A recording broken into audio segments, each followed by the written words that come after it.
Hello friends, 12th standard காமர்ஸ்க்கான selected question last one night இன்னைக்கு night மட்டும் தான் ப்ராக்டிஸ் பண்ண போகிறீங்க. மார்னிங் எக்ஸாம் எழுத போகிறீங்கன்னு சொல்லும்போது இந்த ஆஃபலி எக்ஸாமுக்கான ஒரிஜினல் கொஸ்டின் பேப்பர் ஒரு டிஸ்ட்ரிக்டில் நடந்தது. மற்ற மாவட்டத்தில் இருக்கக்கூடிய ஸ்டூடெண்ட்ஸுக்கு இந்த கொஸ்டின் பேப்பர் 100% நாளை எக்ஸாம் எழுதுறதுக்கு உங்களுக்கு ஹெல்ப்ஃபுல்லாக இருக்கும். ஆல்ரெடி ஒரு ப்ரீவியஸ் இயர் கொஸ்டின் அப்டேட் பண்ணியிருந்தேன். அதில் இருக்கக்கூடிய கேள்விகள் மேக்ஸிமம் அதில் இருக்கும். ஏன்னா இம்பார்ட்டன்ட் கொஸ்டின் மட்டும் தானே கேட்பாங்க. செயல் ஊக்கமளித்தல் என்பதன் பொருள் மூலதன சந்தையின் பங்கேற்பாளர், இந்தியாவில் உள்ள ஏதேனும் 4 பங்கு சந்தை, ஆட்சேர்ப்பு முறையில் வேட்டையாடுதல் ரொம்ப இம்பார்ட்டன்ட். வாங்குவோர் ஜாக்கிரதை என்றால் என்ன, ரொம்ப இம்பார்ட்டன்ட். இதெல்லாம் ஒரு தடவை நல்லா தரவு பண்ணிக்கோங்க. அடுத்தது பார்த்தீங்கன்னா பகரால் சிறு குறிப்பு வரைக, மின்னணு முறையில் பங்குகளை வாங்க விற்க தொடங்கப்படும் கணக்கு எது? இது வந்து கம்பல்சரியில் கேட்டிருக்காங்க. ஃபஸ்ட்டு 5 மார்க் சொல்லிவிட்டு நான் உங்களுக்கு 2 மார்க் சொல்கிறேன். 5 மார்க்கை பொறுத்த வரைக்கும் நவீன மேலாண்மை கோட்பாடுகள் ஃபஸ்ட் லெசனில் இருக்கக்கூடியது.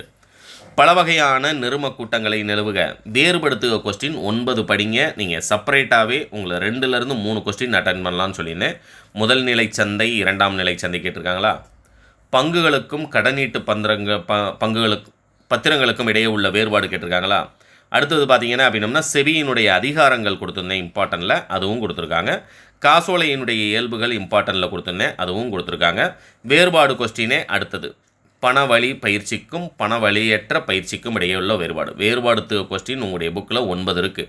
அந்த 9 படித்தீங்கனாலே 2லேருந்து 3 5 மார்க் உங்களால் 2லேருந்து 3 5 மார்க் உங்களால் அட்டன் பண்ண முடியும். இப்போ கிடையாது, பப்ளிக் எக்ஸாம் வரைக்குமே.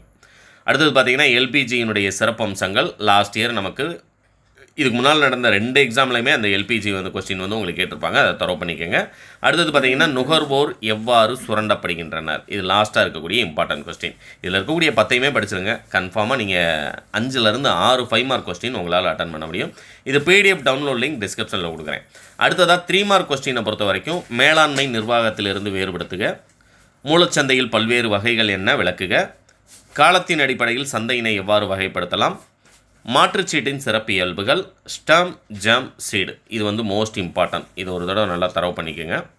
கீழே பார்த்தீங்க அப்படின்னம்னா 39 சாதாரண தீர்மானம் தேவைப்படும் ஏதேனும் 3 செயல்பாடுகளை.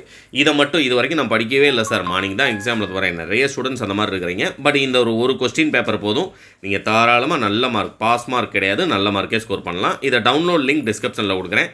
வீடியோவும் உங்களுடைய ஃப்ரெண்ட்ஸ்க்கும் மறக்காமல் ஷேர் பண்ணிடுங்க. தேங்க்யூ.